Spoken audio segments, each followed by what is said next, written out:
That's the oldest guitar I own. That's a 1970 or 73 something Crestline, thin line copy, made in Japan. There's the sticker from the pawn shop that I bought it from, if you can see it in there. There it is. There it is. There's that sticker. I'm not going to tell you what I paid for it. You're going to have to figure it out.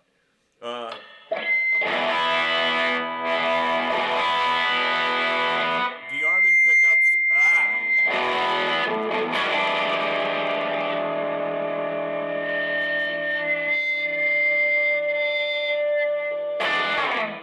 Probably not even potted. Hollow here, solid here. It's got a cap, plank, another bottom cap. It's all ash, made in Japan. Made in Japan, says it right there, made in Japan. This is definitely a relic, okay? I wouldn't do anything to it, nothing. I wouldn't upgrade the pickups, I wouldn't change it. I mean...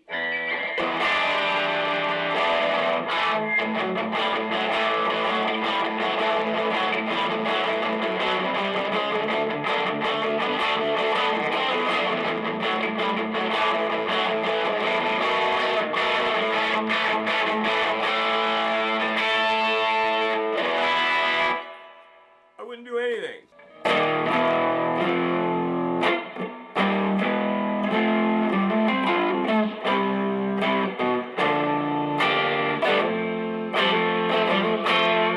I've never done anything to it. I cleaned the pots up, sprayed the switch out. I don't think the pickups are potted. This is definitely a relic. I wouldn't do anything to it. Why would you? I mean, leave it as it is. It's a piece of history. The neck is lacquered. Now, when I got it, there was a little bit of an issue with the 13th and 14th fret. I did a light fret dress on it that fixed that. But it's cool the way it is, you know? It was meant to copy the Fender thin line. It was, from everything I've been able to find, this was made in the Fujigen plant. Pretty sure.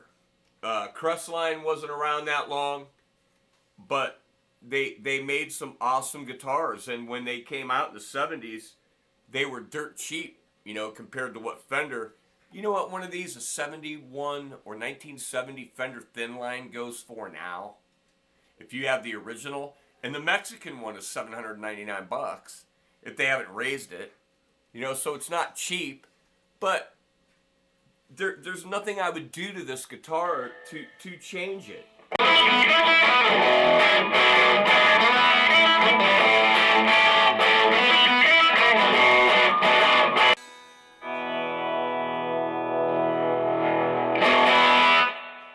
But you know, you're going to fight this guitar a little bit if you're playing it and got an amp like that, a Blues Junior cranked up like that. You're going to fight it, you know.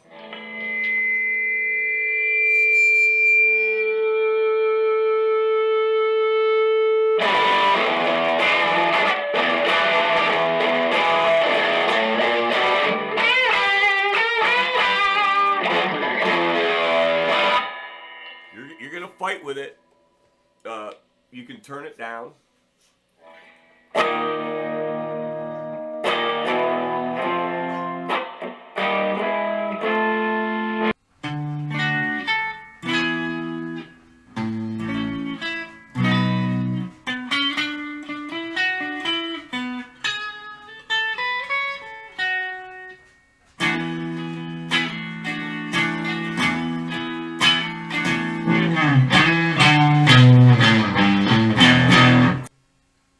brings me to the point of this video and why YouTube sucks.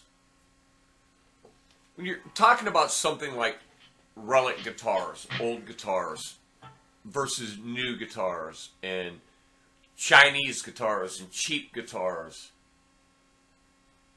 I'm a firm believer that you get what you pay for. And if you pay this much money for this,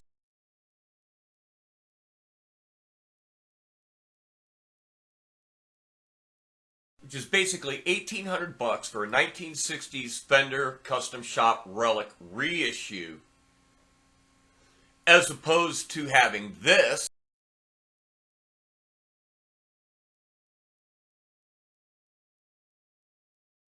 $1954, $98,000, $100,000 for that guitar. Now, granted, that's original. That's 1954, an original Fender. But the Custom Shop Relic for $1,800, $1,700 whatever dollars, you're really you're gonna compare that to a Squier vintage modified or Affinity something Strat? Really? Come on, man. They relic it. They do some things to make it look relic. They beat up the body a little bit. They take the finish off the back of the neck. They don't relic the frickin' frets. They don't relic the tuners. They don't relic the pickups. What? They may be made to old specs or to original specs, but you don't get it with the frets worn out. Yeah, you might get some of the neck wear, the finger markings in the neck simulated. They don't wear the neck out. Come on, be real. The guitar is going to be playable, and it's going to be custom hand built by somebody at the Fender Custom Shop, as opposed to popped off the assembly line at the Fender plant in Mexico or in California. It's going to have a little bit more of attention paid to it. And the relicking, it's art. This is my opinion, okay? I'm not saying I'm right. But I'm saying a lot of you people are wrong. And if you're some kid who is trying to figure things out and going to YouTube to get your answers, you're going to be really confused. Because you're going to run across some of these clowns who know everything about everything, and they're going to steer you in the wrong direction because it's all their opinion. And sometimes even their experience isn't worth a damn. If I had the money to throw at it, and I liked the guitar when I picked it up and played it, I'd spend the money on that relic. Look at this one.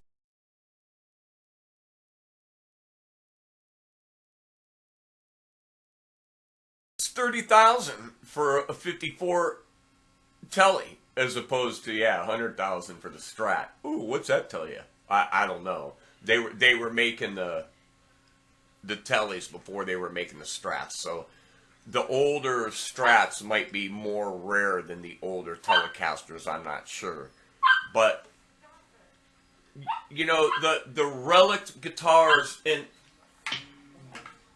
I don't care.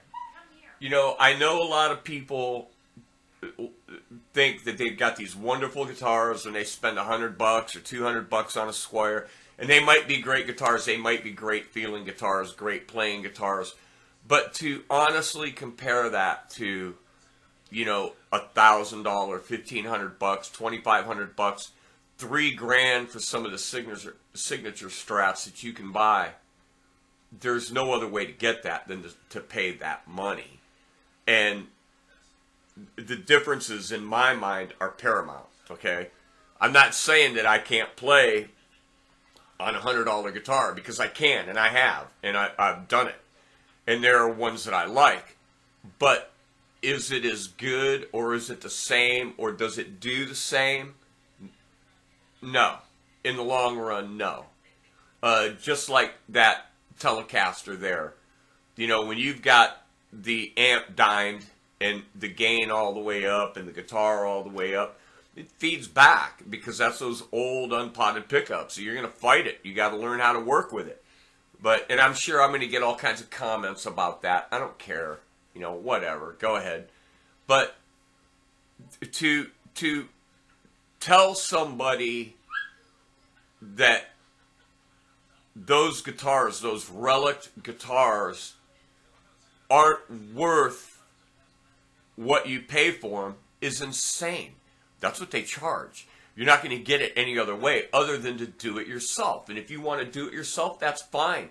There was a guy called Speedwagon 57 or something like that down south that did PVs. He did PV Falcons, and he would relic them. And he would only take the ones that had like a telly-looking headstock that had the script writing on it. Those are the only ones he would relic. And man, those things were amazing. They were amazing. And they had the Kahler spider trims on them. Amazing guitars. And, you know, he was charging way more for them than what they were when he got them. So his work and his artwork was worth something. And that look appeals to some people. Some people like that, you know. I like it, but I also like shiny new stuff. You know, I like it all. But to get on this kick that, you know, it's bullshit, it's crap, and you know better. You don't know better. I don't know better. All I know is what I see, what I read, and what I pay for. And would I pay for one? Yes, I would. If I had the money, I certainly would. And I'll tell you what, if I ever come across that kind of money, just to spite everybody, I'm going to order one of those relic Stratocasters. If I ever get that kind of money to blow on a guitar, I'm going to do it. And I'm going to play it. I'm not going to look at it. I'm going to play it. So, you know, take with what you find on YouTube with a grain of salt. Make sure you do your research. You look at everything. You read it. Talk to the place that you're buying the guitar from. Talk to Fender. Don't talk to some clown on the internet, including me, you know, for all your information. So that's just my opinion on why YouTube sucks about a lot of topics, because there are opinions on both sides on all kinds of issues out there concerning guitars. And, you know, there's not always any one right answer. It's not always one right answer. There's always, you know, a lot of different ways and different angles to come at something from. So just keep that in mind. You know, just keep that in mind. And don't be swayed by somebody because they tell you they know better. Well, unless you're Scott Grove. All right. Out the old in with the new. Until next time, hang in there, people. Let the relicking begin.